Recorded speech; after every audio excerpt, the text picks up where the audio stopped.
Welcome into 49ers Halftime Live at Laure, Britt, Donte, Whitner, Staley, Takeo Spikes, and there is a lot to discuss from the first half of this game in Philadelphia. Crazy that the score just 7-3 right now with the 49ers on top, but the fact that I'm saying the score is 7-3, it does not, what actually transpired in the first quarter of this game, Donte, is not reflected in that score. No, it hasn't. The 49ers offense really struggled until that last drive in the game. But I'm super proud of this defense. Yes. The way that they played in the red zone, keeping them out, holding them to 3 points, the block field goal, how they've been able to fix a lot of the run problems that they had from the first game over to this one. And a big part of that was Fred Warner, the penetration on fourth down, making the plays in the backfield. But this is the type of game that the 49ers like. On the road, haven't really played well on offense, and you go in the half up 7-3, you can't ask for any more if you're Kyle Shanahan. Yeah, it's unbelievable, honestly, that it's 7-3. It could easily have been 21-0 after the drives that the Eagles had. But football is a momentum game, and we saw that to a T in those last two drives. I mean, to go all the way down the big play, 91 yards to get down there and scoring drive, and for the defense to hold, get the field goal block, and then the offense finally come alive. I mean, they were getting dominated, like you said, the whole entire first quarter, and especially the offensive line. You know, I'd like to see a little bit more from them going in the second half. Turnovers are going to happen in a game. But how you truly define a defense is how do you control sudden change. They've done a wonderful job doing that. Block field goal, being able to not give up any points after the long 90-yard pass in their red zone. Look, guys, I cannot wait. I think the offense is going to be clicking coming out in the second half. Anytime you want to get them started, find Deebo Samuel. Yes. Give him the ball. That's when they do work. Yeah, Deebo Samuel proved that in week 1, too. There have been negatives and positives. Let's get to the bad first. The first half of this game, Jimmy Garoppolo just seems a little off. His throws are a little bit high. What have you seen from Jimmy that he can correct in the second half, Takeo? I think early in the game, especially in the first quarter, at the beginning of second quarter, happy feet, you could tell the timing, it wasn't there. It was off. He was rushed. Some of the pass rush from the Philadelphia Eagles linemen, you talked about it in the pregame show. Cox and Graham. Yeah, Cox and Graham, they were getting to him. And so now you can tell not only Jimmy G, but Kyle Shanahan, he's finding his rhythm, understanding, look, guys, we need to speed up the tempo. Let's create short passes, whether or not giving it to Deebo Samuel, finding out where Kittle is at, and allow the talent to be able to work when they make the receptions. Yeah, but what I do like from Jimmy is he's decisive in the pocket right now. He's a lot more, in control. Yes, he has had high throws out there, but he's throwing the ball to the right guy. And I said to Joe, even before we came on the show, I said, that last throw in between the two defenders to Deebo Samuel, that's arguably his best throw of his career. Yep. He was confident, he was decisive, and he trusted that he was going to be able to fit the ball in there. So he's making all the right decisions. Just calm down a little bit, and he'll have a good second half. Yeah, that last drive was huge for him to calm down, get the feet underneath him, because the run game's been non-existent. We talked about what effect is Raheem Mostert not going to be on the field. Yeah.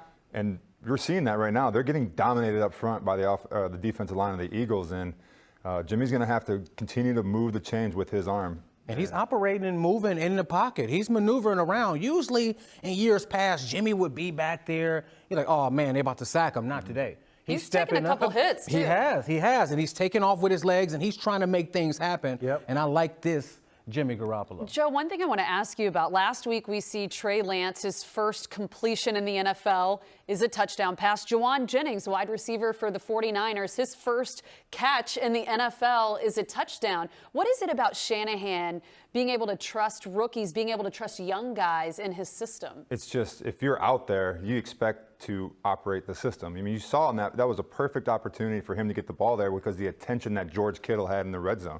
They had two defenders cover George into the end zone and left Juwan Jennings wide open for his first NFL catch and first NFL touchdown. So big moment for him, and what a way to cap off that first half. I know they're going into halftime right now feeling a lot of momentum, and they need to carry that out with the first drive coming out of half.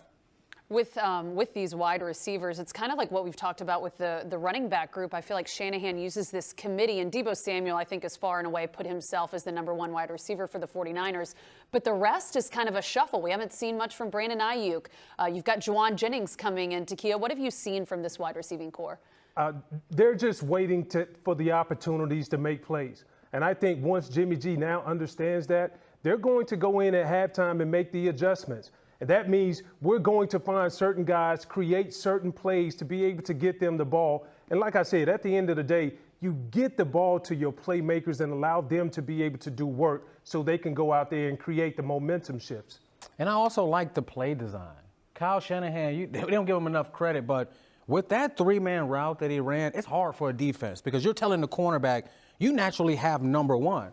So when number one in a three-man bunch runs to the flat, now the outside corner doesn't know what to do, so he sloughs off a little bit, and that left Juwan Jennings wide open. Because if you're not communicating down there, everything happens fast in the red zone. Even with last week, the touchdown to Trent Sherfield, that's because things happen fast, and they're doing play fakes, and all of this creativity that Kyle Shanahan has drawn up is working in the red zone. So I really do like what he's doing early on this year. Well, the Eagles' defense was distracted by one George Kittle, and when you play the way George Kittle plays and has played in the past, you have that track record. Easy to see why the Eagles' defense would get distracted by him. Now, on the ground, the 49ers have only rushed for 24 yards. Jimmy Garoppolo, 3 carries for 13 yards. He currently leads the team in rushing. How do you open up that run game, Joe?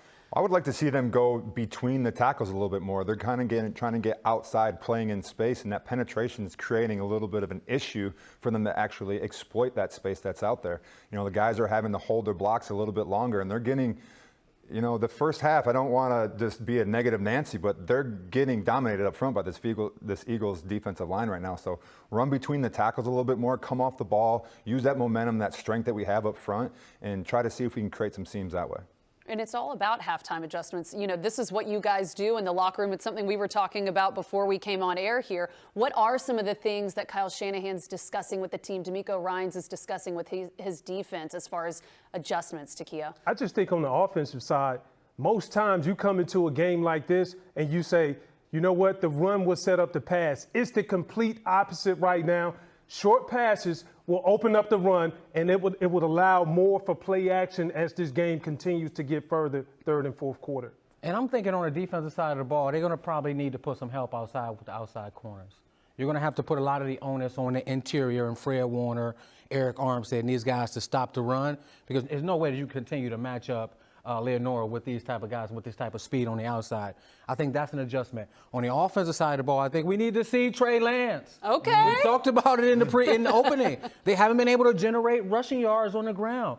Why not bring him in, go to his quarterback option packages, and force their defense's hand? So I think that we probably will see some of Trey Lance in the second half. Especially as they're getting into a rhythm now. They weren't able to get into a rhythm the first 3 series.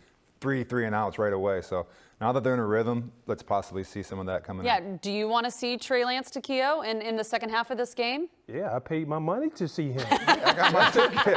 and to that point, when you bring Trey Lance in, they're going in making adjustments. I'm going to tell you one thing, the Eagles defense, or the adjustment that they're not talking about. Trey Lance, because they have not seen him the first half, and when he comes out, I guarantee you it's going to look like a fire drill from the defense of the Philadelphia Eagles when he lines up. Yeah, it's something we talked about on 49ers Pregame Live. You want the eye candy, something to distract the Eagles defenders' eyes. Join us immediately after the game. Flip it over to NBC Sports Bay Area Plus. Takeo, Joe, Donte going to have all the breakdowns and analysis. We'll also hear from the players and, of course, head coach Kyle Shanahan. That's right after the game.